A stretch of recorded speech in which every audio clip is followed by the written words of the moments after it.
TDP Janasena పార్టీల డొల్లతనం బయటపడిందని YSRCP MLA కరణం ధర్మశ్రీ విమర్శించారు.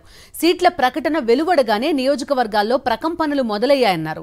పవన్ పార్టీని జనసేన అనాలా భజనసేన అనాలా అర్థమైందన్నారు. పవన్ కాపుల ఆత్మగౌరవాన్ని తాకట్టు పెట్టారని మండిపడ్డారు.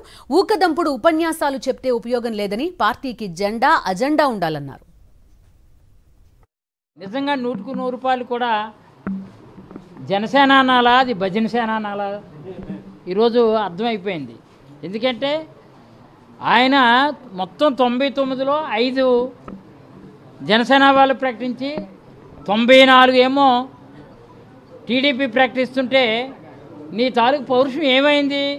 జులపాలు వదిలి 3 నెలలకు 3 మెరుపులు 6 నెలలకు 6 అరుపులు అరుస్తావు కదా. మరి ఈరోజు 5 టికెట్లు ఇచ్చి 5 టికెట్లలో కాపు సామాజిక వర్గానికి నువ్వు ఇచ్చిన టికెట్లు ఏంటి? కాపులకు నువ్వు ఎంత న్యాయం చేసావు?